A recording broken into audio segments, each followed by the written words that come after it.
I always wanted to do kapahaka, never did kapahaka ever before. And then as you get older, you realise what you're missing out on. So this opportunity came along that Tama was mooted this idea. It's the best thing that's ever happened. I think about 2006 we started here, and I came just to be nosy. And I've been here ever since, and I enjoy it. There are times when I don't feel like coming, but when I stay home I think, oh, what are they doing? I wish I was there, and all that sort of thing, you know. We practice on these long sticks. We twist around like that, twist around like that, like that, like that. Oh, even though ako at the pakaketanga, kita had a tonu ako itira. Keep me happy. So when I came here, I didn't know very many people. I was introduced to everybody, and it was a family really straight away. I'm one of the oldest members. Well, I am the oldest, you know, and to be with people around about your own age was very good for me.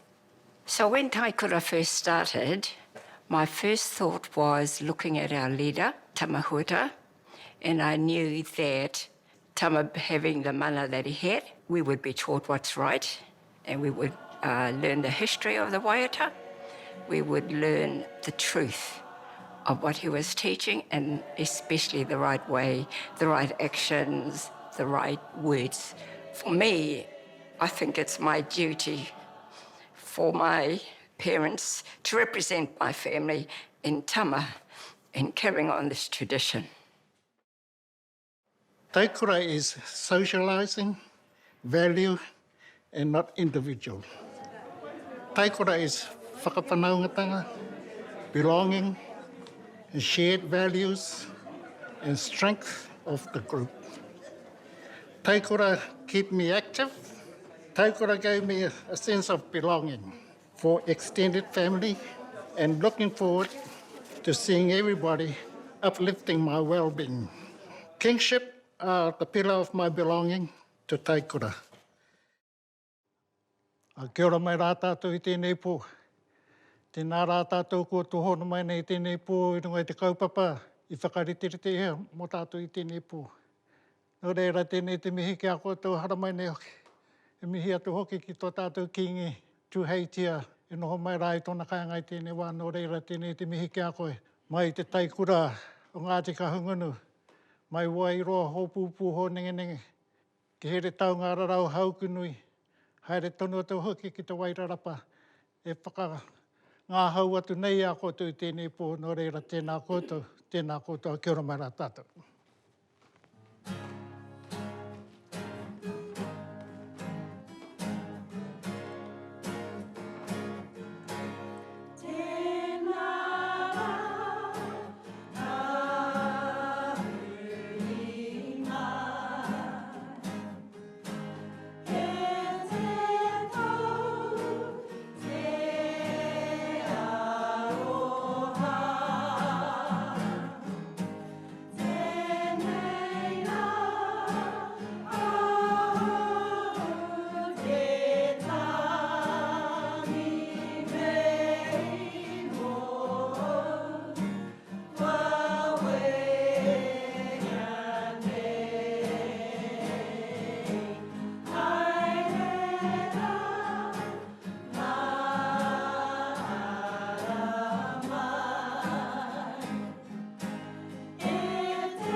these beautiful waiata tell wonderful love, romance stories. So it's all the old songs that we grew up with or, were surrounded by. But now we can sing it and know the words, know the history. If it's not carried on, it gets lost, and I think it's up to us to make sure that that is kept alive.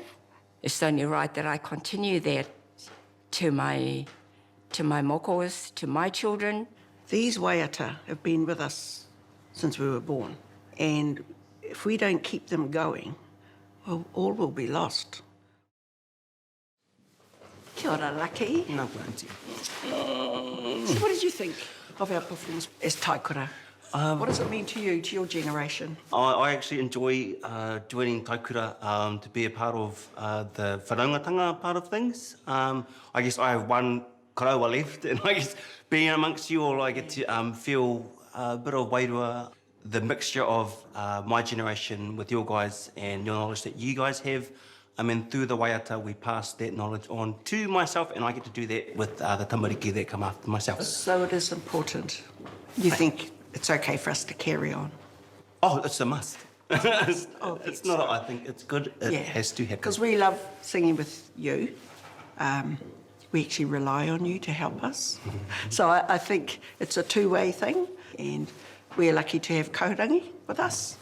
And I'm glad you enjoyed our performance. Oh, I was a part of it. Yeah, that's good. What do you love about Taikura, auntie? I love coming to be with all my peers. I really think it's important. Not many people have the opportunity of having grandies around them. So I think that's what Kaurangi and Taikura together create. There's that relationship between a grandparent and a child, or even moko, and it's lost in the big world.